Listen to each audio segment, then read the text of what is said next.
Pourquoi Starship est-elle la fusée la plus puissante jamais construite? Beaucoup évoquent son design gigantesque, mais un facteur tout aussi crucial reçoit bien moins d'attention: l'évolution incessante du moteur Raptor. Raptor 3 devrait faire ses débuts dans les prochaines semaines. Pourtant, SpaceX et Elon Musk annoncent déjà la prochaine avancée avec le Raptor 4. Cette future version devrait introduire des améliorations majeures, poussant les performances du moteur à de nouveaux extrêmes et redéfinissant les standards de puissance. Si ces progrès se concrétisent, le Raptor 4 pourrait dépasser tous les moteurs concurrents, y compris le BE4 de Blue Origin. Alors, comment cette nouvelle génération parviendra-t-elle à un tel avantage? Explorons les réponses dans l'épisode d'aujourd'hui de notre chaîne. Avant d'aborder le sujet principal, je tiens à remercier nos fidèles abonnés pour leur soutien depuis les débuts de la chaîne. Nous espérons que vous continuerez à nous soutenir en vous abonnant afin de recevoir nos dernières mises à jour. Cela nous encouragera également à nous améliorer pour nos prochaines vidéos. Merci! L'existence d'une telle version a été suggérée directement par Elon Musk lui-même, le directeur général de SpaceX. Lors d'une interview à Starbase avec Everyday Astronaut, Musk a évoqué l'avenir de la famille de moteurs Raptor et a fait une déclaration marquante. Il a indiqué qu'un futur Raptor pourrait atteindre 330 tonnes de poussée. Bien qu'il n'ait pas explicitement qualifié ce moteur de Raptor 4, les chiffres parlent d'eux-mêmes. Une augmentation d'environ 50 tonnes de poussée par rapport au Raptor 3 était bien trop importante pour n'être qu'une amélioration mineure ou une simple variante, comme un hypothétique Raptor 3X. Un tel saut suggère fortement une version entièrement nouvelle. Autrement dit, une rupture nette avec la génération actuelle. Avec 330 tonnes de poussée, ce futur Raptor serait environ 17% plus puissant que le moteur Raptor qui est sur le point d'entrer en service. Cette augmentation peut sembler modeste sur le papier, mais à l'échelle de Starship, elle est transformative. Pour comprendre pourquoi, il suffit de regarder les chiffres.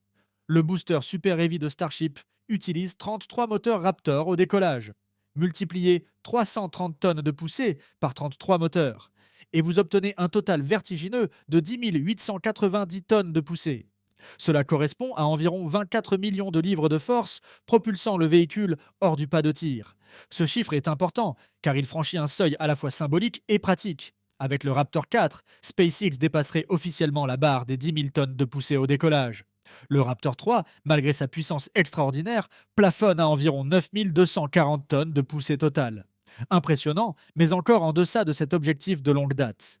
Elon Musk a souligné à de nombreuses reprises l'importance de ce jalon. En décembre dernier, en comparant Starship à Saturn V, il en a expliqué clairement la portée. Il a déclaré que Starship disposait déjà de plus du double de la poussée de Saturn V. Il a ensuite ajouté que lorsque le Raptor atteindrait 300 tonnes de poussée au décollage, ce que le Raptor 3.x pourrait probablement réaliser et que le Raptor 4 atteindrait certainement, Starship culminerait à 10 000 tonnes métriques de poussée au décollage. Cela équivaut à environ 22,5 millions de livres de force, soit presque exactement 3 fois la poussée de Saturn V. Plus récemment, en novembre, Musk a renforcé cet argument en mettant en avant un autre avantage. Il a déclaré que le Raptor 4 devrait surpasser le moteur Merlin de plus de 10 fois en coût par tonne de poussée, tout en améliorant le rapport poussée sur poids et l'impulsion spécifique. Cela montre que le Raptor 4 ne se résume pas à la force brute.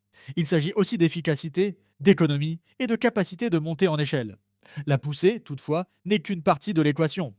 Un autre paramètre clé mentionné par Musk est l'impulsion, en particulier pour les moteurs optimisés pour le vide.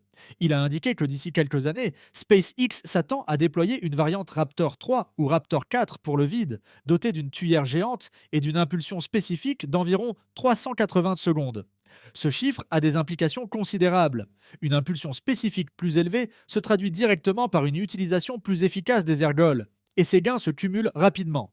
Starship pourrait emporter davantage de charge utile ou plus de passagers sans augmenter le volume des réservoirs. Les marges de charge utile s'élargiraient. La réutilisabilité s'améliorerait également, avec des réserves d'ergols plus importantes disponibles pour l'atterrissage. Plus crucial encore, des Raptors pour le vide à forte impulsion renforceraient de manière spectaculaire les capacités en espace lointain, soutenant aussi bien des opérations lunaires soutenues que de futures missions vers Mars. Jusqu'à présent, l'accent a été mis sur les Raptors au niveau de la mer. Mais les améliorations à ce niveau se répercutent naturellement sur les variantes pour le vide. Le Raptor 3 pour le vide devrait générer environ 306 tonnes de poussée. Si un Raptor 4 au niveau de la mer dépasse ce seuil, une version Raptor 4 pour le vide pourrait franchir un cap encore plus important. Des niveaux de poussée supérieurs à 350 tonnes sont tout à fait plausibles, le plaçant dans une catégorie de performance entièrement nouvelle. Atteindre ces objectifs de performance nécessitera probablement une combinaison de changements de conception. SpaceX pourrait agrandir davantage la tuyère pour améliorer l'efficacité dans le vide, augmenter la pression de la chambre de combustion, ou poursuivre ces deux axes simultanément. L'entreprise a déjà porté les pressions de chambre à des niveaux autrefois jugés irréalistes, et rien n'indique que cet élan va ralentir. Mais la puissance seule ne définit pas la vision du Raptor 4. L'autre pilier fondamental était la simplification. Cette trajectoire était déjà évidente. Du Raptor 1 au Raptor 2, puis au Raptor 3, chaque génération a délibérément supprimé des composants petits, fragiles et sujets aux défaillances. Les circuits de tuyauterie complexes ont été rationalisés. Les raccords externes ont été éliminés ou entièrement intégrés. À chaque itération, le moteur est devenu plus épuré, plus compact et nettement plus robuste. Toute cette dynamique converge dans le Raptor 3, qui représente l'expression la plus aboutie à ce jour de cette philosophie de conception. De nombreux éléments délicats qui posaient problème aux premières Raptors ont été totalement éliminés, laissant place à un moteur bien plus résistant à la chaleur, aux vibrations et aux variations de fabrication. À l'avenir, les spéculations vont bon train selon lesquelles les futurs Raptors pourraient pousser cette logique encore plus loin, évoluant potentiellement vers une conception quasi monolithique, avec des composants majeurs intégrés dans un seul bloc structurel. Il reste incertain que cette configuration précise voit le jour, mais la direction est au clair. Moins de pièces, moins de jonctions et moins de points de défaillance. Si cette voie se confirme, les bénéfices se feront sentir immédiatement en termes de masse. L'élimination d'assemblages complexes réduit le besoin de fixation, de brides et de supports structurels redondants. Une masse moteur plus faible, associée à une poussée plus élevée, se traduit directement par de meilleures performances du véhicule. Le Raptor 3 affiche déjà une masse d'environ 1525 kg, contre environ 1600 kg pour le Raptor 2. Et il est raisonnable de s'attendre à ce que le Raptor 4 passe sous la barre des 1500 kg. Deuxièmement, la fiabilité augmenterait parallèlement à la simplicité. De nombreux risques liés au moteur proviennent de composants petits et complexes. Fuites, surchauffe localisée et défaillances induites par les vibrations sont souvent liées à des assemblages compliqués.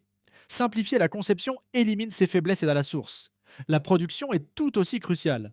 Malgré sa complexité relative, le Raptor 2 a atteint un rythme de fabrication d'environ un moteur par jour. Une fois la conception stabilisée, SpaceX a démontré qu'une production de moteurs à haut volume était possible. Avec moins de pièces et un processus d'assemblage plus simple, le Raptor 3 pourrait atteindre plusieurs moteurs par jour à mesure que la conception arrive à maturité. Le Raptor 4 pourrait aller encore plus loin. Un rythme de production dépassant 10 moteurs par jour n'est pas hors de portée.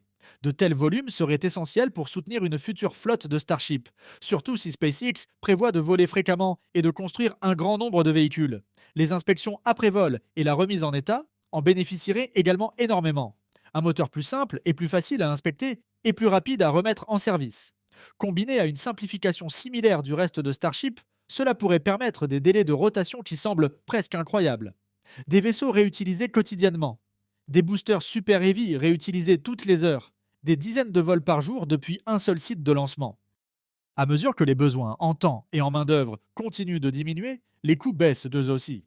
C'est le mécanisme par lequel SpaceX entend remodeler en profondeur l'accès à l'espace. Le Raptor 4 n'est pas simplement une nouvelle amélioration de moteur. Il constitue une pierre angulaire du modèle économique de Starship à long terme. Le point de comparaison le plus évident est le BE4 de Blue Origin, un autre moteur fonctionnant au méthane. Pendant des années, la poussée a été l'un des rares domaines où le BE4 disposait d'un avantage clair. Dès le départ, il produisait environ 250 tonnes de poussée, surpassant à la fois le Raptor 1 et le Raptor 2, qui délivraient respectivement environ 185 et 230 tonnes. Ce récit a changé avec l'arrivée du Raptor 3. Avec environ 280 tonnes de poussée, le Raptor 3 a finalement dépassé le BE4, supprimant l'un des principaux arguments de Blue Origin. Cependant, Blue Origin n'est pas resté immobile.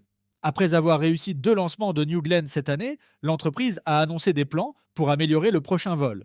Le cœur de cette mise à niveau est une augmentation de la poussée du BE4. Blue Origin a déclaré avoir démontré environ 283 tonnes de poussée sur banc d'essai et visé 290 tonnes, soit environ 640 000 livres de force. La réponse de SpaceX semble directe. Le Raptor 4 inverserait de manière décisive la situation. Même sans le Raptor 4, SpaceX pourrait potentiellement introduire une variante Raptor 3 fois approchant les 300 tonnes de poussée. Avec le Raptor 4, l'écart se creuserait nettement.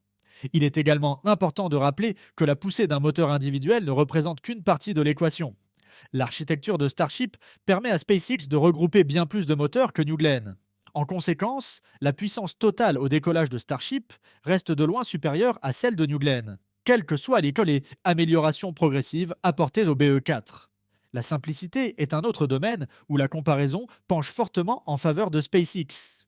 La complexité du BE4 semble globalement comparable à celle des premières versions du Raptor. Cela suggère qu'il aura du mal à atteindre le niveau d'intégration et de simplicité observé sur le Raptor 3 ou envisagé pour le Raptor 4. Les moteurs complexes prennent plus de temps à construire, coûtent plus cher à produire et nécessitent des inspections et des remises en état approfondies. Les conséquences opérationnelles en découlent. Les temps de rotation restent longs. Les risques demeurent plus élevés. L'intervalle de 16 mois entre le premier et le deuxième lancement de New Glenn illustre la manière dont la complexité freine les progrès. À cela s'ajoute le fait que le BE4 doit également équiper le Vulcan Centaur de United Launch Alliance, ce qui exerce une pression supplémentaire sur les capacités de production.